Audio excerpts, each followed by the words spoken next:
This is the Hidden Killers podcast with Tony Brueski. Featuring author, psychologist, and daily contributor, Siobhan Scott. Richard Allen's attorney, of course, submitting that 136-page filing the other week, talking about how they believe it wasn't Richard at all. It was a group of Odinists that were performing a human sacrifice. On the surface, it sounds pretty out there.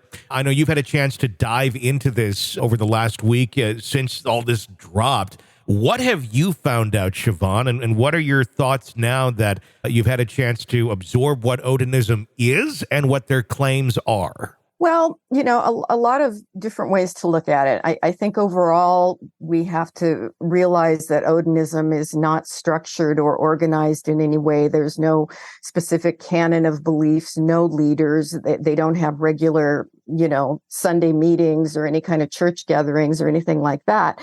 It's kind of a movement, particularly in Europe, but also there's a lot of it here in the Pacific Northwest that's just become kind of a hip, young counterculture belief system. Mm-hmm. We have a Viking festival here in Washington. Portland has its own little pagan festival.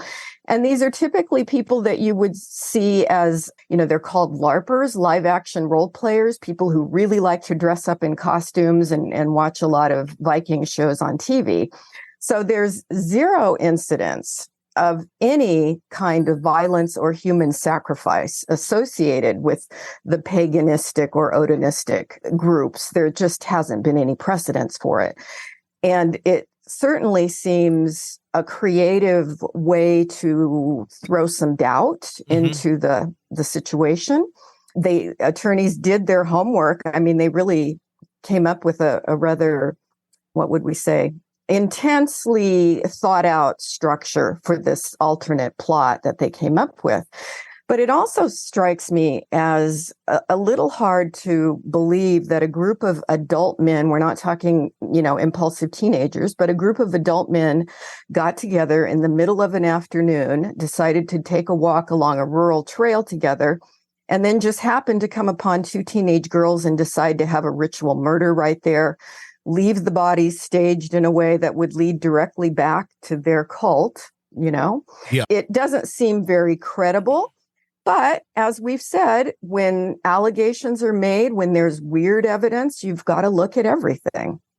Certainly you do. And I know that there had been rumblings of these Odinist claims early on, rumors that were floating around, never really went anywhere. I think the main point that I'm understanding from the defense of Richard Allen is, look, you guys didn't look at any of these things and just kind of passed them off as not being valid.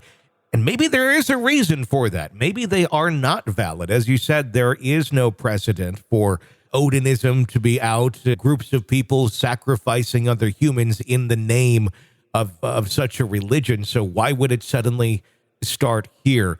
But I also think for Richard Allen, on his point, the grounds that he's been arrested and charged on are also fairly weak. Aside from that confession that he made to his wife, but the claims of it being under duress, I don't know. It's still all very confusing to me. Yeah, it is an interesting case. Horrible, of course, but interesting. And I'm really curious to see the 43 seconds of video, what all is on that video. Mm-hmm. It does strike me from that little, second and a half that has been released of the man walking on the bridge. It sure could be him. Mm-hmm. There's enough of a similarity that would fit, but there's got to be a lot more on the rest of that video. And I'm assuming that at some point we'll all be aware of what that is. There's been speculation that there's more than one voice on that video where it's talking about, go down here, the line that's said in it. I know some people have been very skeptical. Some people have been following this case for quite some time, making comments that it may even be in reverse order, that somehow the audio was manipulated to sound a certain way. There's a lot where this could possibly go.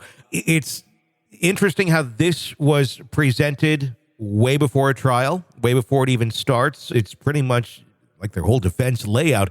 Any reason why they would have thrown this out so early? Is it simply to start to try and influence a potential jury pool of potential doubt before they even pick their jury? Yeah, that would be my best guess, rather than go into the trial with the assumption that there's not a good alternate explanation. Let's just throw it out there right now. So, and who knows what else they'll come up with. It is a rather unique story. And they, as I say, they put a lot of time and energy into it. So it will be interesting to see what happens. Maybe is it just the reasonable doubt angle they're going for on this more than anything else, other than not necessarily proving that he didn't do it, but that there's so much possible doubt of other things. And that's what their strategy is. Because once they go down this road, as they have been, and they've thrown this out there, it's kind of hard to walk your way back in any way, shape, or form and say, well, we thought that for a while, but now we think it might be this. Yeah, reasonable doubt is always the thing that they're looking for. And it's just a weird case all around. So I'm completely fascinated with where this will go. You're consuming the Hidden Killers podcast. Want more? Start binging on all of our true crime podcasts right now through Apple Podcasts and get an ad-free experience when you sign up to be a True Crime Today Premium Plus member exclusively on Apple Podcasts. More of the Hidden Killers podcast dropping soon. Press subscribe now.